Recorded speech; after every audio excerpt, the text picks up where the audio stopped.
I got into sound engineering because of my mom.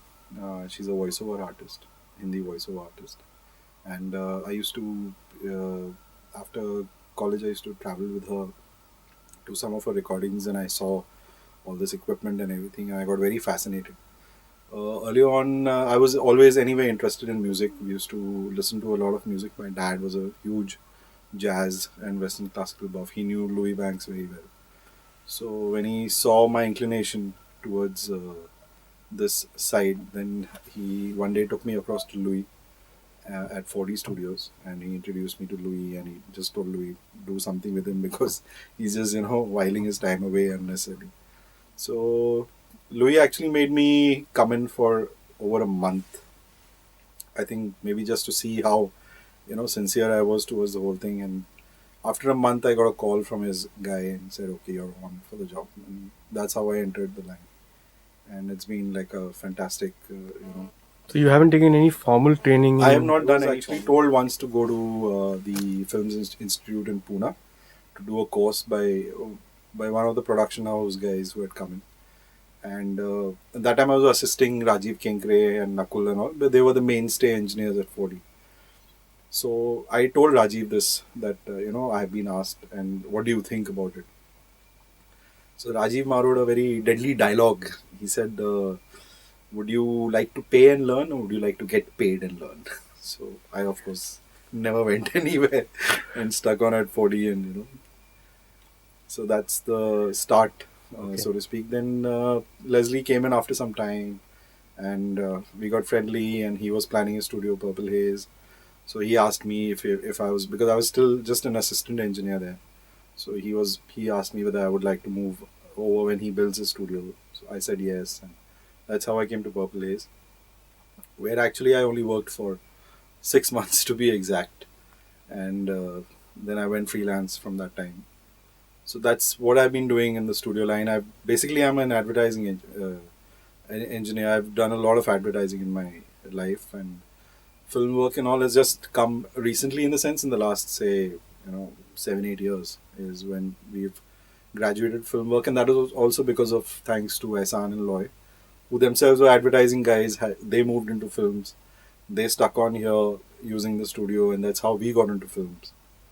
And but I also did a little bit of live sound at that time when Leslie and Hari, they became colonial cousins, and they launched their first album.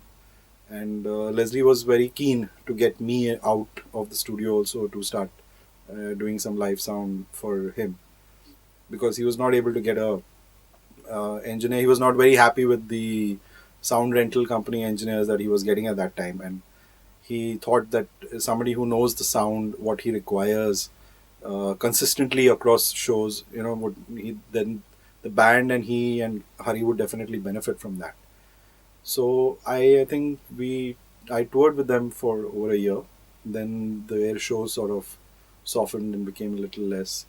I also did a lot of work with Shan and Sagrika because they suddenly learned that I'm doing live, so they called me on. So, but all that stopped because Shan and Sagrika broke up. Colonial Cousins went down. I came back to the studio, and after that, I was in the studio. Did again back to a lot of advertising work, a lot of film work, a lot of work with Vishal Shekhar, Shankar Ehsaan Loy, a lot of other guys, Ram. So it was good fun, yeah. And then again, Ehsan and Shankar asked me to start engineering when they started stepping out as Shankar Ehsaan Loy on the road. So then they asked me, which I think was about around 4 or 5 years back. So since luckily for me, since I had a bit of an experience from the earlier things, it was not so bad going back in. Of course, things have changed and they are changing on a daily basis now.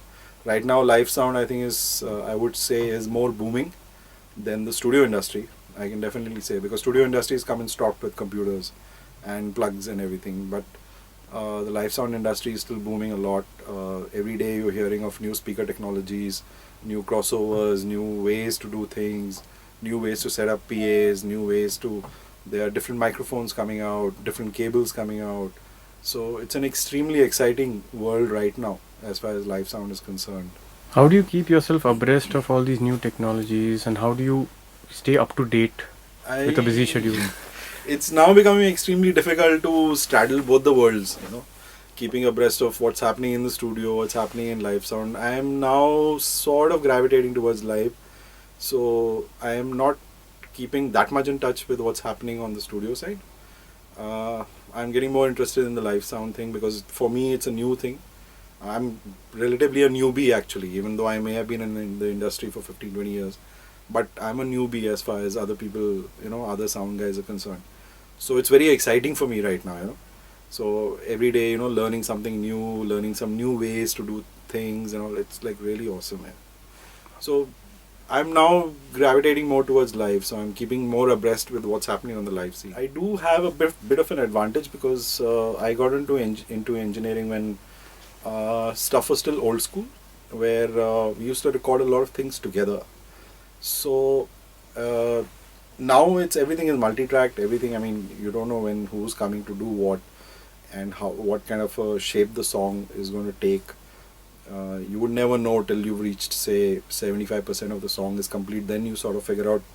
But luckily for me, I think I joined the line when there was a structure in place.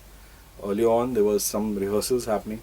So for me, that translates very well into setting up a band on stage because I sort of know what kind of a structure the band would have, and therefore it gives me a bit of an advantage. Being an old school engineer to go into live sound.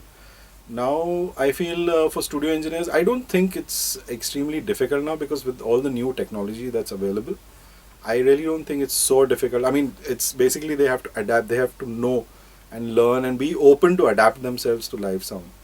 That is, I think, what's more important. Earlier, it was very complicated, and stuff was like really bad, and noise gates and compressors, and which we use in the studio, but not so much as the live sound boys would use, and they would use it for from a different perspective. I mean, they would use compression for actually squashing things down or pulling things up. We would be using it creatively in the studio. Noise gates and all of a sudden some things which we had actually not used much in the studio because studio environment's pretty clean. The signal, the sound is pretty clean. So noise gates were not used so much. At the most, we would like to gate the mixer hiss or some nonsense like that. But in the live sound thing, they actually use the gate for what it is meant to be used. So that kind of an adaptation, I think, and now I feel that the new generation of engineers they're more computer oriented, so they have to then broaden their perspective a little bit to be able to jump to even though computers have made inroads into the live sound thing. Yeah, definitely one thing that helps me a lot is using. Avid has come out with a live sound console called Venue.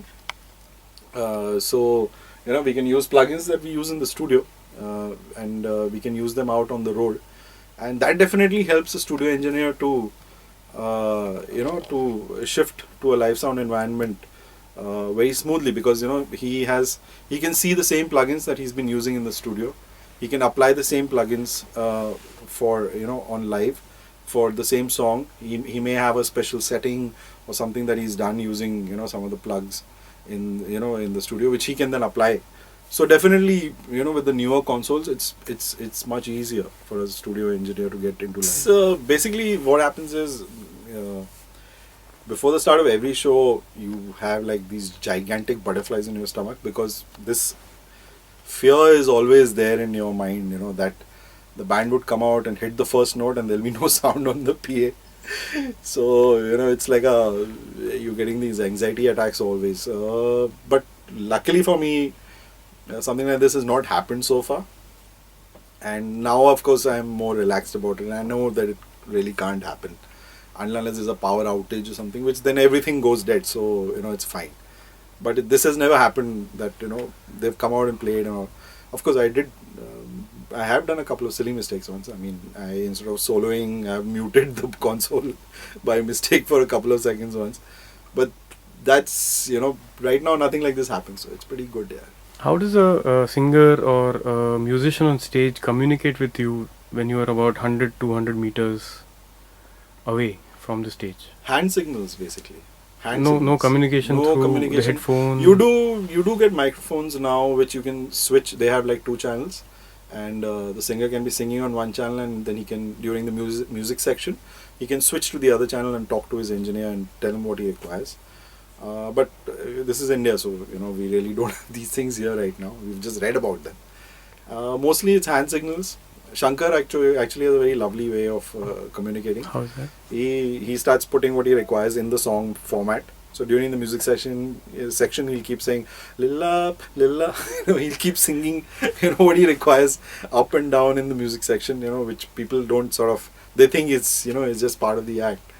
But now of course we have moved on to using a monitor engineer. So that makes things more relaxed for me. I am basically a front of house engineer for Shankar Ehsaan Loy. So now it actually, at one time all I was doing was just looking on stage and looking at the chorus of hands going up and down, and just adjusting everybody's mix, and I was actually not paying any attention to what was happening on the PA and what the public around me should be hearing.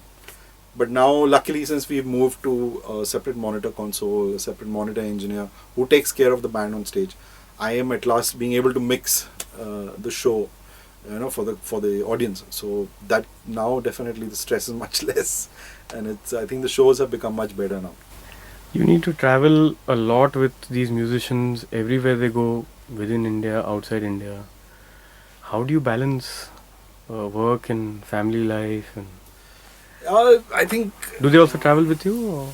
they don't actually. They don't travel with me, and I think my wife sort of figured out early on in life that getting married to a sound engineer was the most stupidest thing she could have ever done in her life.